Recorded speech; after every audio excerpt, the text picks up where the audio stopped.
Judith Eva Barsi was born on June 6, 1978 in Los Angeles, California. Her parents, Joseph Istvan Barsi and Maria Barsi, were Hungarian immigrants to the United States and had met whilst Maria had been working as a waitress. When Judith was just 5 years old, Maria began to prepare her daughter for acting. Judith had a natural talent and was able to express emotion exceptionally well for her age, and with her sweet voice and cute appearance, she soon began to gain success in the industry. Just 1 year later, in 1984, Judith had got her first role in the true crime miniseries, Fatal Vision. Judith then went on to appear in more than 70 commercials and guest roles on television. Throughout the 1980s, Judith began to gain more high-profile roles, with her most famous ones being Jaws the Revenge, and the most notable voices of Ducky in The Land Before Time and Anne-Marie in All Dogs Go to Heaven. By the time Judith had started 4th grade, she was earning an estimated $100,000 per year, helping her family to purchase a 3-bedroom home located at 22100 Michael Street in the Canoga Park neighborhood at the western edge of the San Fernando Valley. Judith was small for her age, standing at just 3 foot 8 inches tall. This also had an effect on her voice, making her sound much younger than her years. Due to this, she began receiving hormone injections at UCLA to encourage her growth. However, her size did work to her advantage, as she was cast in many roles that were much younger than her actual age. By the time Judith was 10 years old, she was still playing the roles of 7 to 8-year-olds. Behind the scenes of Judith's promising career, which was fast on the rise, her home life was not a happy one. Her father Joseph was an alcoholic who was becoming increasingly angry and would routinely threaten to kill himself, his wife and his daughter. His drinking had led to 3 arrests for drunk driving. It was believed that he was jealous of his daughter, as she had had more success in her short years than he had experienced in his entire life.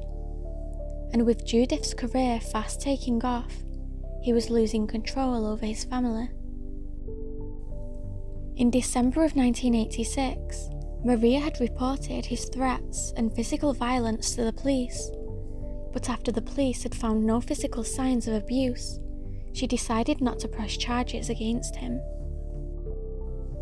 After the incident with police, Joseph reportedly stopped drinking, but continued to threaten Maria and Judith. His various threats included cutting their throats, as well as burning down the house. He also reportedly hid a telegram informing Maria that a relative in Hungary had died, in an attempt to prevent her from leaving the United States with Judith. The physical violence continued, with Judith telling a friend that her father threw pots and pans at her, resulting in a nosebleed. As a result of her abuse, Judith began to gain weight and developed compulsive behaviours such as plucking out her eyelashes and pulling out her cat's whiskers. A friend of Joseph's, named Peter Kivlin, recalled that Joseph had told him hundreds of times that he wanted to kill his wife. "I try to calm him down. I tell him, if you kill her, what will happen to your little one?" Kivlin said. Joseph's response was chilling. He told him, "I gotta kill her too." On one occasion, neighbours reported that Joseph had grabbed a kite that Judith was playing with in the front yard of their home. When Judith worried that he'd break it, Joseph called his daughter a spoiled brat who didn't know how to share. He smashed the kite into pieces, causing his daughter to burst into tears. Sensing that Maria wanted to leave him, Joseph's grip on his family tightened. As Judith prepared to fly to the Bahamas to film Jaws the Revenge, Joseph had threatened her with a knife, telling her, "If you decide not to come back, I will cut your throat." Judith told her friends that she was afraid to go home, saying, "My daddy is drunk every day, and I know he wants to kill my mother." Shortly before an audition in May of 1988, Judith suffered a mental breakdown in front of her agent, Ruth Hansen. After this, Maria took her daughter to see a child psychologist at the insistence of Ruth. This psychologist identified severe physical and emotional abuse and reported her findings to Child Protective Services. However, the investigation was dropped after Maria assured the caseworker that she intended to begin divorce proceedings against Joseph. She had also secretly been renting a Panorama City apartment to get refuge from her husband, and informed the caseworker of her plans to move into this apartment permanently with Judith. Maria's friends urged her to follow through with the plan, but she hesitated to leave behind her house and her husband, both out of fear for her safety and a reluctance to abandon the life that she had built. She never formally left Joseph, and he retained a forceful grip on his wife and daughter. Sadly, Judith and her mother would never get to make their move to safety. At around 8:30 a.m, on July the 27th, 1988, one of Judith's neighbours heard an explosion next door. Judith Barsi had followed through with his threats. Emergency services were dispatched to the Barsi home, where they found Judith dead in her bed.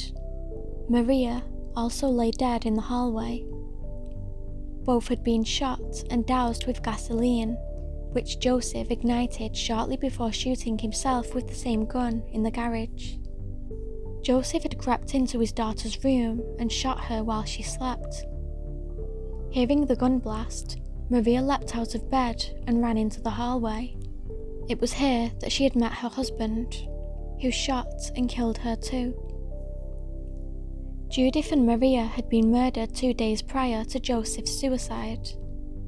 He had lived in the house with his deceased wife and daughter before setting the home on fire and taking his own life in the garage. Judith was later buried in Forest Lawn Memorial Park, in an adjoining plot to her mother. With no family in the area, there was nobody to make formal arrangements for Judith and Maria's interment. They were buried without headstones. However, in 2004, an online fund was established to purchase headstones for their plots.